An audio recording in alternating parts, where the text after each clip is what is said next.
UFC 305 is underway, with our main event being Israel Adesanya vs Dricus Duplessis for the middleweight championship of the world. These two were fated to fight once before, but with Dricus getting injured, Izzy fought against Sean Strickland,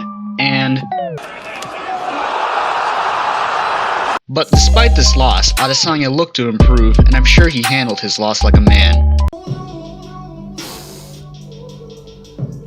Now that these two are set to face one another, how will it play out? That's what we'll discuss in this video. Now going over some statistics for these two matchups, I would first obviously like to draw attention to the height difference between these two. You have Israel Adesanya slated at 6'4" as opposed to Dricus Duplessis 6'1". Adesanya also has a 4-inch reach advantage over Dricus, 80 inches over his 76 inches. This is definitely something Adesanya is going to look to use to his advantage. It's something that he's normally had an advantage in the past. He's had plenty of opponents where he's been towering over them. Meanwhile, on Dricus, you have him going on the other end of the stick. He's going to be looking to close distance. He's going to be looking to take away Adesanya's range, which will also take away some of his tools. Let's look at the striking statistics for these two as well. I actually found it to be quite interesting. Firstly, let's look at the significant strikes here. Dricus actually lands at a higher strike rate than Adesanya does. 6.49 strikes for Dricus as opposed to Adesanya's 3.93 strikes. Obviously, this means that Dricus is a volume guy. He has more output than Adesanya because he moves forward and he tends to pressure more. So how will Adesanya be able to handle a high volume guy such as Dricus? He did go against Strickland, who's also a high volume guy, and it didn't fare too well for him. So this will be very interesting matchup because of that dynamic. I would also like to point out the striking defense is pretty similar between these two as well. Dricus has 55% striking defense, while Adesanya has a 56% striking defense. Definitely a bit peculiar because Adesanya is known to be more of a counter striker, more of a cerebral striker who's good at keeping distance. So the fact that Dricus has a similar defense percentage to him, it's interesting to say the least, but it also could be because of a lack of experience in the UFC as opposed to Adesanya. If we're looking at the grappling statistics, there's really nothing too surprising here. You see that Dricus has 3 takedowns per 15 minutes as opposed to Adesanya's fucking .05. That blood never fucking shoots takedowns, bro. He's a long ass nigga, bro. Why the fuck would he be shooting takedowns anyways? But Dricus has a 51% takedown accuracy. Once again, Adesanya with a 14% takedown accuracy. You don't really see him shooting that much unless it's against somebody like fucking Pereira. However, Adesanya does have a 77% takedown defense, which I think will be very useful for him in this matchup. He does have pretty good takedown defense. He's a pretty tricky guy to hold down if you watch his other fights. And Dricus definitely likes to use takedowns in his game, but I wouldn't say that he's exactly like a pinpoint, precise, accurate wrestler. He has a lot of physicality behind his takedowns, but I would say it's more so a tactical thing on his part.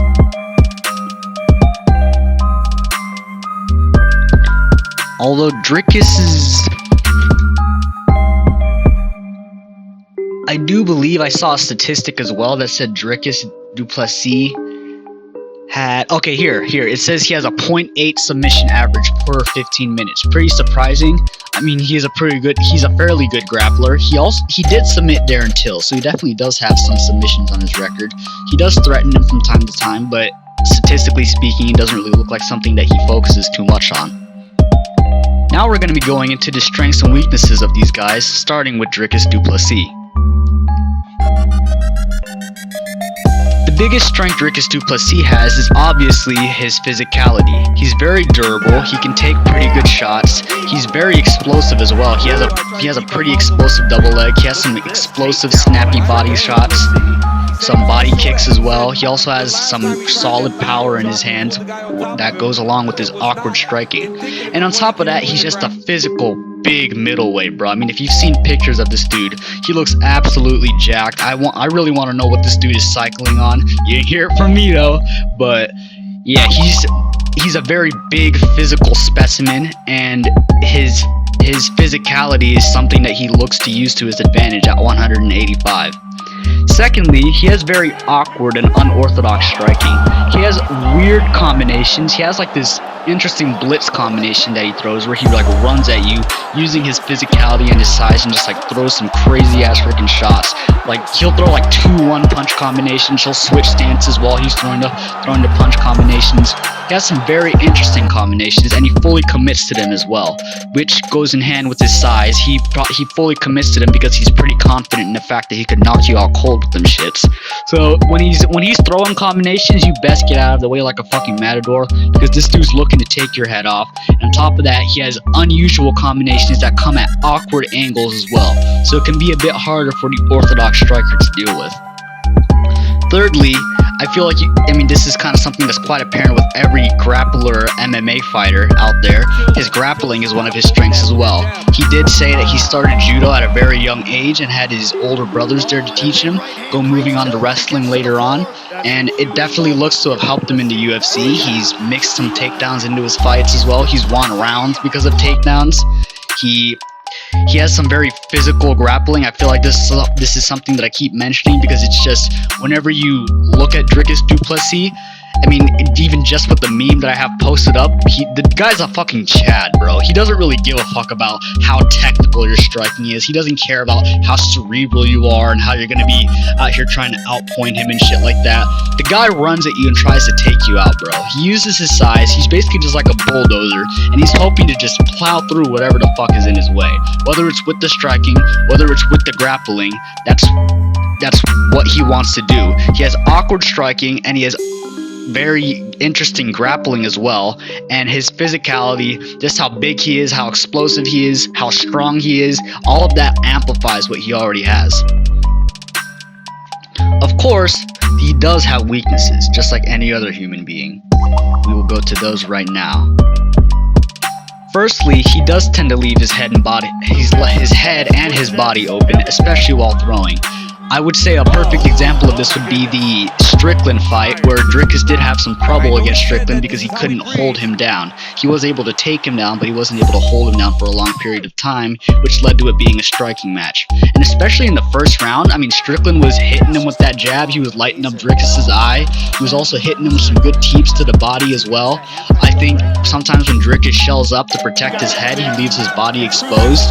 And just because of how unorthodox and how awkward his striking is, while on one hand it does throw people off because of the angles and just how peculiar it is, it also leaves some openings himself because he isn't exactly like a fundamentally sound fighter. He doesn't really have like the solid foundation of keeping your hands up high when you're throwing punches, protecting your body, tucking in your elbows, things like that.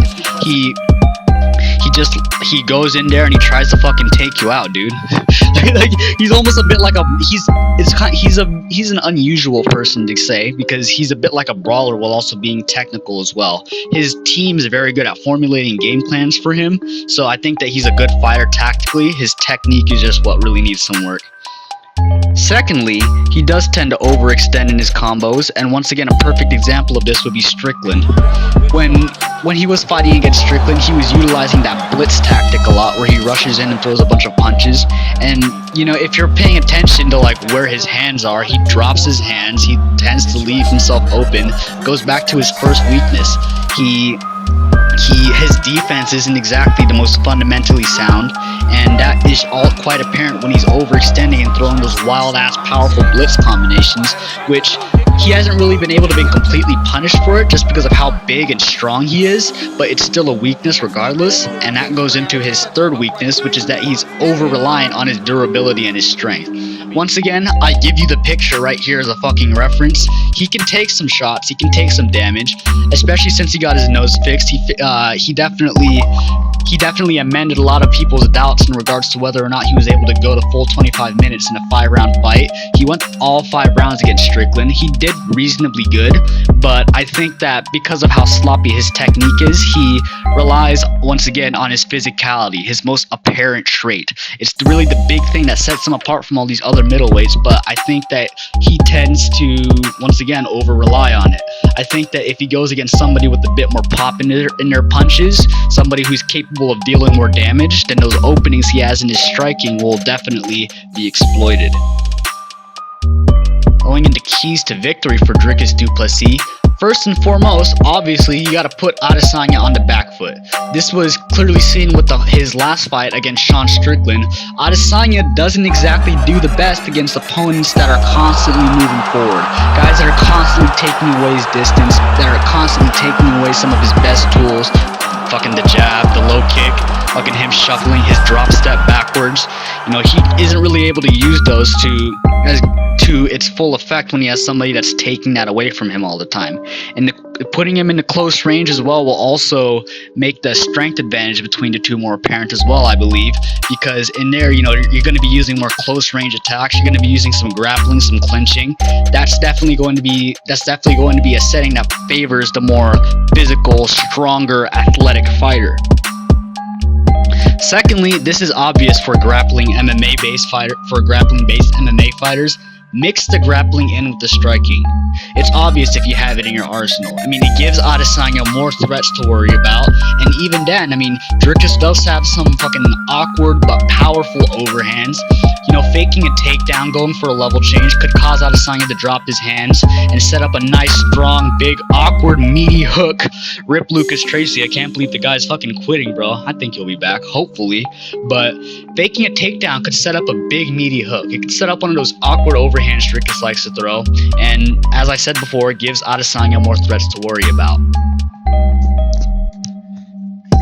Thirdly, I actually should set a timer as to how many times I've said this, but lean into the fact that you're a strong fucking acoustic Chad, bro, with this freaking retard strength, seriously. I mean, I'll just get into it right now. Dricus is an absolute specimen at 185 pounds. From straight up muscling through takedowns against Robert Whittaker to also having an unpredictable blitz with knockout power. While Izzy may be an elite counter striker, what if Dricus is able to catch him off guard? Now we're going to be going into, surprisingly enough, the challenger. This dude's been champion for so long, then Pereira took that away from him briefly, won it back, then Strickland came in and fucked shit up, but we're usually used to seeing this guy on the red corner, for sure. Israel Adesanya. Let's go into his strengths, one of them being the most obvious one, just like Dricus' freaking size, is Adesanya's length and his reach. Like I said, this is pretty obvious. He's on average taller than most of the guys he fights. I'm pretty sure the only one that wasn't really towering over was Alex Pereira, or maybe Jan Blachowicz, but even then Adesanya was a little bit taller than him, and that was more of a size thing, similar to Dricus, I could say. But one of Adesanya's biggest tools is his length and his reach, and I wouldn't even say it's just his length, it's that he's just so freaking good at using it. He's so good at distance management, he's so good at keeping you on the outside and keeping you in a position where he can hit you, but you can't hit him. This ties into his second strength, which is that he is an extremely technical counter striker. He's very good at catching people coming in. Perfect example of this would be Brunson when he was shooting for a takedown. I mean, if you see those knockdowns plus to knock out against Robert Whittaker, that was a perfect example of catching somebody while they're blitzing coming in. By the way, fucking DDP likes to blitz while coming in, so this could be a bit of a specific here. And also Costa. I mean, he caught Costa with that shot on the temple while Costa was trying to come in with the jab. So once again, him countering somebody while coming in is one of his best attributes and is proven to be very useful. Also, his knockout against Pereira, I would call it his second fight, but that's only in the UFC. It's technically his fourth fight against him. But he also caught Pereira when Pereira was overextending, trying to come in and hit him with the left hook. Adesanya lands a 1-2 while standing in orthodox while backed up against the fence. Yeah, excellent counter striker. He has a very strong resume of times that he's caught people while they were coming in, and it's a pattern that I would say DDP definitely should look for. Thirdly, his speed advantage. And I know this might catch some of you guys off guard because I was just like glazing the fuck out of Dricus for his god level fucking bodybuilder physique, how strong he is, how much physicality this man has. And while I will say that he definitely has more strength behind how explosive he is, I would say that Adesanya is more agile. He has more agility. I would say that he has more hand speed. I would also just say that he has faster reactions in general. I think, yeah, he's faster when it comes to reacting to people's shots. Don't know what the fuck was going on with the Strickland shit. Maybe it had something to do with the press conference leading up to it. But generally, he's the faster man, and generally people aren't able to hit him because of his reach and his defensive speed. Now we're gonna go into this man's weaknesses, which I will say a lot of motherfuckers are praying for this dude's downfall, so I'm sure you guys definitely won't have a problem with me pointing them out. Firstly, and a lot of people talk about this, he has lost his striking diversity with how experienced he has gotten. Israel Adesanya used to be one of the most diverse strikers in the UFC, but as he's become more experienced, he's cut back on a lot of his tools, with people criticizing him for over-relying on a jab and a leg kick. So the question is, can Adesanya reach into his old bag of tricks and confuse Dricus in his fight? Secondly, his short-range attacks can be a point of weakness for Adesanya as well. I mean, if you look at how Pereira finished him in their third or first fight, whatever you want to fucking call it, Pereira finished him up against the fence. He was landing good uppercuts. Adesanya's only response was to really move around and clinch at that point, while Pereira was hitting him with those short hooks, those short uppercuts, trying to hit him with some knees as well. Another example of this, and as boring as this fight may have been, was the Yoel Romero fight, when Romero catches him with a clean overhand in like the first round, which at that point made the fight boring as fuck. Like even like more bland than fucking listening to old people fuck. Not that I do that, by the way. But Adesanya does show to be weak in short range. He has gotten hit with short range attacks, and maybe Dricus could use this to his advantage. Thirdly, I actually came up with this one myself. He has what you would call Leon Edwards syndrome, where, and like I said, this goes hand in hand with his first weakness, him losing his diversity. But as he became champion, as he became a bit more complacent and focused more on the defensive, I would say that he fights a lot more to not lose. He doesn't really fight to win, he fights to not lose. And with that, he tends to coast. This didn't work out against somebody who's constantly putting the pressure against him like Strickland. With Dricus Duplessis and his high volume, his high output, his physicality, his blitz, this could be troublesome because he can't really coast against somebody who's going to be running at him trying to finish him. Now for keys to victory for Israel Adesanya. First, as I said before, he should catch DDP coming in. DDP has a habit, a tendency, and a tactic to blitz. He likes to rush in, throw a bunch of big, strong punches, and use the fact that he's big as fuck to push you back. If Adesanya could time it properly, he could catch him coming in, hit him with one of those nasty-ass counters, and Izzy could most definitely capitalize on the fact that DDP leaves himself open. Secondly, he should keep DDP on the outside. For this perfect example of this would be DDP's fight against Strickland. I don't think that DDP had too much of an answer for Strickland's jab. And on top of that, in the first round, when Strickland was hitting him with those keeps, those kicks to the body, I think that was definitely catching Dricus off guard a bit. Could have been sapping at his body, could have been sapping at his gas tank a bit as well. So that would be very smart for Adesanya to do. Take advantage of the fact that, of course, you have like 4 inches of reach over this guy. You're like taller than him by 3 inches. I mean, you guys were both wearing those fucking high-ass shoes during the face-off, so it didn't really look that apparent. But he's the taller, longer dude. He's done this before in like so many of his other fights. Keep Dricus on the outside. Don't let him get into the close range. Thirdly, it would be really cool to see a bit of the old Izzy. It'd be cool to see him lean into his diversity. This motherfucker was called the style bender, okay? He was considered to be the dude who could just blend in so many different tactics. He had such a deep bag of tools that you really didn't know what he was gonna throw at you. He had the spinning elbows, he had the knees, he had the head kicks, body kicks. He just had freaking everything when it came to striking. It'd be very cool to see Adesanya lean into that side a bit more, and I think it would help a lot in his fight against Dricus Duplessis. So, who do you think wins this fight, guys? If I'm being hard fucking honest with you, I got Adesanya by TKO, maybe in the second or third round. It will largely depend on his mindset going into this fight. I think Adesanya has the capacity to finish DDP. I think he has the capacity to finish a lot of opponents, but due to his Leon Edwards syndrome, he tends to coast and just get comfortable.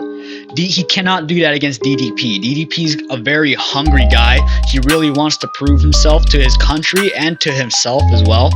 So he's not just going to be sitting back and letting Adesanya win points off of him. He's going to be marching forward. He wants to finish Adesanya to prove a point. I mean, there's this stupid ass beef between these guys about being the African champion, which I will say from a detached perspective is stupid as fuck, but I do like the drama, and it makes the UFC more entertaining. And even though this is two high-level martial artists going at it against each other, the entertainment factor is very big, and it draws in a lot of tickets. So that's why this fight is very anticipated, and also something that I've been looking forward to as well. It will be interesting to see two guys. Adesanya was the top of the middleweight division. He was kind of just like the standard, and now you have DDP, a new gen guy coming in, trying to show these guys what's good. You know what I mean? So very good fight. Gonna be looking forward to it. Be sure to keep an eye out for my recap video afterwards as well, and I'll definitely be looking forward to this. Take it easy, guys, and I'll see you in the next one.